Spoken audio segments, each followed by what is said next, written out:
В этом видео поговорим о том, что такое финансовая пирамида, ее признаки и принцип работы. Подробно рассмотрим виды финансовых пирамид и условия, необходимые для их возникновения. Всем привет! Вы на канале Жажда Про. Что такое финансовая пирамида простыми словами? С экономической точки зрения финансовая пирамида– это организованная схема получения дохода ее участниками за счет привлечения средств новых участников. То есть люди, вступающие в пирамиду сегодня, обеспечивают тех, кто пришел туда раньше. Либо все деньги могут аккумулироваться у одного человека, организатора. С развитием сети интернет и благодаря особенностям психологии человека финансовые пирамиды продолжают процветать, а доверчивые граждане несут туда последние сбережения в надежде быстро поправить свое финансовое положение. Причины появления финансовых пирамид. Возникновение финансовых пирамид обусловлено рядом изменений в экономике и политике государства. Основные предпосылки следующие. Свободный рынок ценных бумаг. Деятельность таких структур не регулируется законом. Повышение уровня жизни населения. Умеренная инфляция и стабильный экономический рост. Переход страны к рыночной экономике. Появление различных финансовых институтов, предлагающих как сохранить свои сбережения, так и приумножить их. Отсутствие достоверной информации и неграмотность населения в финансовых вопросах. Больше информации об основах финансовой грамотности в нашем специальном выпуске. Каковы признаки финансовой пирамиды? 8 главных признаков. Первый. Высокие проценты и быстрый срок окупаемости. Доходность выше 30% уже должна насторожить. Не так много законных способов обеспечения такой прибыли, а из тех, что имеются, все обладают средним и высоким уровнем риска. Второй. Большая сумма вступительного взноса, чаще в пределах 5-20 тысяч рублей. Однако потом за эти деньги обманутый человек вряд ли пойдет в суд. Этот признак не всегда явно выражен. Третий. Документы, подтверждающие прием денежных средств, не выдаются, или человеку вручают договор с указанием, что если инвестиционная стратегия не сработает, то вложенные средства нельзя вернуть. Четвертый. Акцент компании на пиаре. Впечатляющие презентации, красиво оформленный сайт, убедительные продавцы, рассылки по почте и СМС – все это направлено на охват большого количества людей. Пятый. Сокрытие информации о владельцах предприятия, отсутствие лицензии и разрешений на право заниматься финансовой деятельностью. Однако все это может быть в случае, если фирма оформлена на подставное лицо и зарегистрирована далеко за рубежом. Если же компания вообще отсутствует, а человека приглашают в офис, где ведется только обмен деньгами, это однозначно финансовая пирамида. Шестой. Необычный и непонятный план вознаграждений. Обилие информации, сложные термины и слишком оптимистичные прогнозы должны насторожить. Седьмой. Необходимость привлечения в проект своих родственников и друзей. При этом предлагают обучиться специальным психологическим приемам или методам нейролингвистического программирования. Восьмой. Чрезмерная настойчивость организаторов. Убеждение человека принять решение и отдать деньги здесь и сейчас, требование подписать расписку о неразглашении коммерческой тайны и обещание легких денег за минимальные усилия.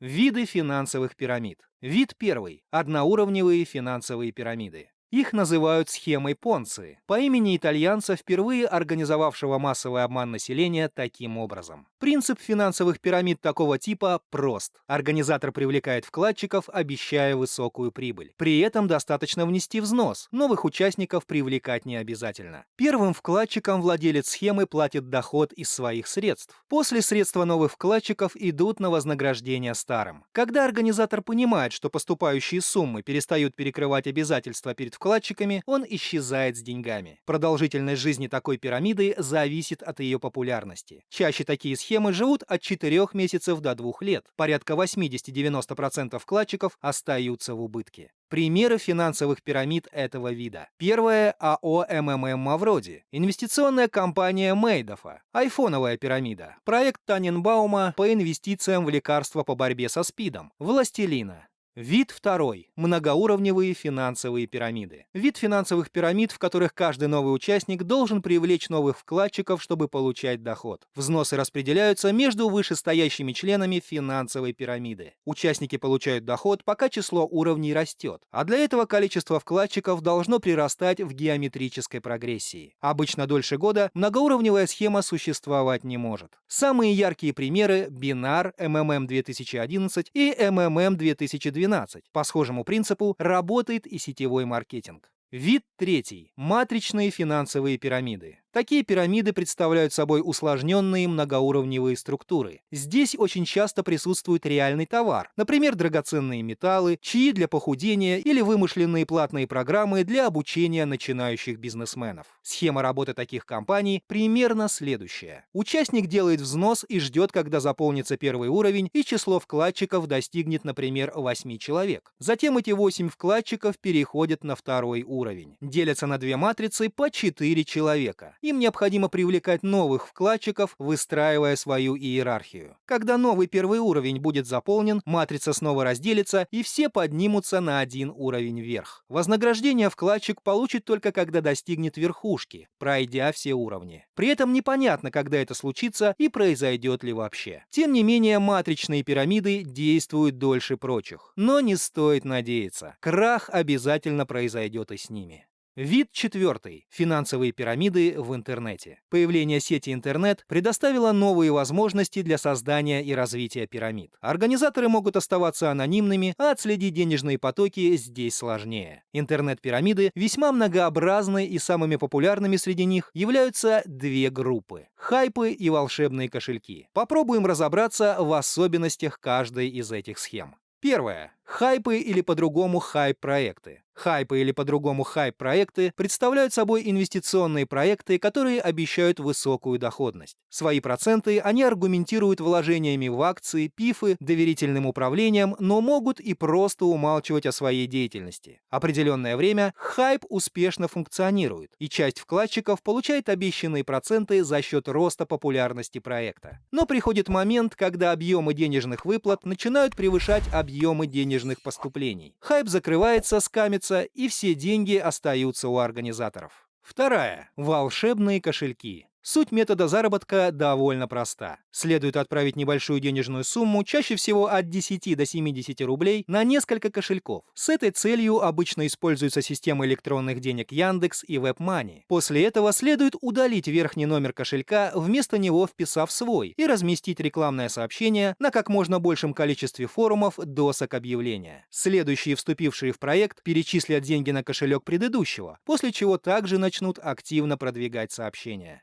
Отличие финансовых пирамид от сетевого маркетинга. Основное отличие финансовых пирамид от компаний с сетевой структурой в том, что мошенники зарабатывают не на продажах, а на взносах новых вкладчиков. Новичков заставляют платить за то, чтобы просто присоединиться к системе, или убеждают покупать информационные материалы о предприятии. Почему участвовать в финансовых пирамидах опасно? Главным признаком финансовых пирамид является источник дохода организации. Она получает средства от вкладчиков и не ведет другой деятельности, приносящей доход. Поэтому дивиденды организаторы будут выплачивать, пока приходят новые люди. Как только расходы превысят доходы, иерархия рухнет. Выгодно быть в начале финансовой пирамиды. Те, кто инвестирует последними, всегда в проигрыше. О том, куда вложить деньги, чтобы реально заработать, смотрите в одном из наших видео.